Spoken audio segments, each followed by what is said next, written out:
ശബരിമല സ്വർണ്ണക്കൊള്ളയിൽ ഇന്നും നിയമസഭ പ്രക്ഷുബ്ധം. ഭരണ പ്രതിപക്ഷ അംഗങ്ങൾ പ്ലക്കാർഡുകളുമായി എത്തി. പ്രതിപക്ഷം സ്പീക്കർക്ക് മുന്നിൽ ബാനർ ഉയർത്തി.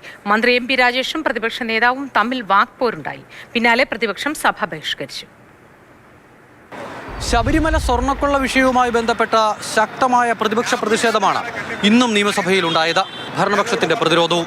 സഭാ നടപടികൾ ആരംഭിച്ച 9 മണിക്ക് തന്നെ മുഖ്യമന്ത്രിക്കെതിരെ വിമർശനവുമായി പ്രതിപക്ഷ നേതാവ്. വാച്ചാൻ വാർഡുമാരെ പ്രതിപക്ഷാംഗങ്ങൾ പൈപ്പ് ഉപയോഗിച്ച് തല്ലി എന്ന മുഖ്യമന്ത്രിയുടെ പ്രസ്താവന അവാസ്തവകരമെന്ന പ്രതിപക്ഷ നേതാവ്. ഞങ്ങൾ വാച്ചാൻ വാർഡിനെ വടികൊണ്ട് അടിച്ചു എന്നുള്ള തെറ്റായൊരു പ്രസ്താവന നടത്തി. അദ്ദേഹം അത് പിൻവലിക്കണം. 1. 2, ഇവിടെ കോപ്രായമാണ് നടത്തിയെന്ന് പറഞ്ഞു. സാർ, ഇവിടെ കോപ്രായം നടത്തിയത് ആരാണെന്ന് എല്ലാവർക്കും അറിയാം. കോപ്രായം നടത്തിയ ആളുകളൊക്കെ അപ്പുറത്തിരിക്കുന്നുണ്ട്. പിന്നാലെ പ്രതിപക്ഷ നിരയെയും പ്രതിപക്ഷ നേതാവിനെയും കടന്നാക്രമിച്ച മന്ത്രിമാർ ഓരോരുത്തരായി രംഗത്ത്. പാർലമെന്ററി കാര്യ വകുപ്പ് മന്ത്രി എം പി രാജേഷും പി രാജീവും വി ശിവൻകുട്ടിയുമെല്ലാം പ്രതിപക്ഷ നേതാവിനെ കടന്നാക്രമിച്ചു. ബഹുമാന്യനായ പ്രതിപക്ഷ നേതാവിനെ ആരാണ് അന്ധനാക്കിയത് എന്നാണ്. ഗാന്ധാരിയെ പോലെ സ്വയം അദ്ദേഹത്തിന്റെ കണ്ണ് കെട്ടി എന്ന് വേണം മനസ്സിലാക്കാൻ. ബഹുമാനപ്പെട്ട പ്രതിപക്ഷ നേതാവ് ഇരട്ടത്താപ്പിന്റെ നേതാവ് കൂടിയായി മാറിയിരിക്കുകയാണ് സർ. സോണിയാഗാന്ധിയെ പോലെ ഇത്രമാത്രം സെക്യൂരിറ്റി ഉള്ള ഒരാളുടെ കയ്യിൽ ഈ സ്വർണത്തിന്റെ എലസ്, സ്വർണം മോഷ്ടിച്ച ആൾക്ക് സ്വർണം വാങ്ങിയ ആളുടെ സാന്നിധ്യത്തിൽ കെട്ടാൻ അവസരം ഒരുക്കിയത് ആരാണ് എന്ന് പ്രതിപക്ഷ നേതാവ് വ്യക്തമാക്കിയാൽ സോണിയാഗാന്ധിക്ക് 10 മാറ്റിന്റെ തിളക്കമുണ്ടാകും. നിങ്ങൾ സോണിയാഗാന്ധിയെ തെരുവിലിട്ടടിക്കാൻ വേണ്ടി വിട്ടുകൊടുത്തിരിക്കുന്ന പ്രതിപക്ഷമാണ്.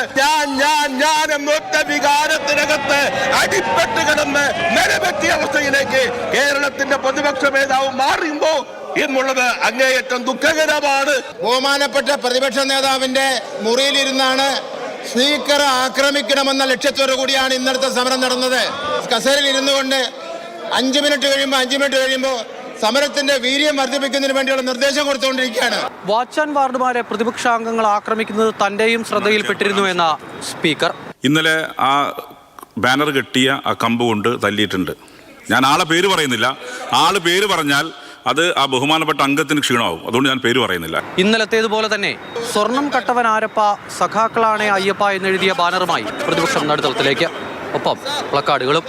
സ്പീക്കറുടെ മുഖം മറച്ച ബാനർ. വലിയ ബഹളത്തിനിടയിലും സഭാ നടപടികളുമായി മുന്നോട്ട് പോകാൻ സ്പീക്കറുടെ തീരുമാനം. പിന്നാലെ പ്രതിപക്ഷം സഭ ബഹിഷ്കരിച്ച് പുറത്തേക്ക്. സഭാ കവാടത്തിൽ കുത്തിയിരുന്ന മുദ്രാവാക്യം.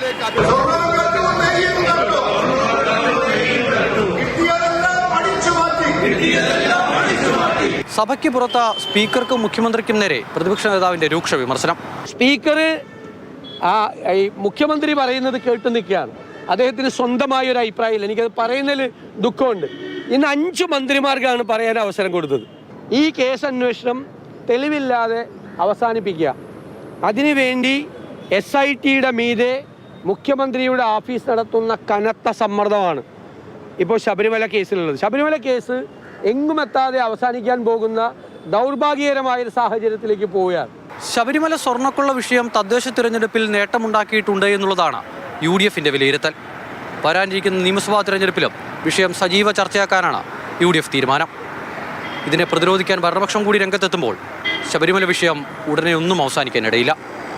നിയമസഭയിൽ നിന്നും അമൽ തേനമ്പറമ്പിൽ, മാതൃഭൂമി ന്യൂസ്, തിരുവനന്തപുരം.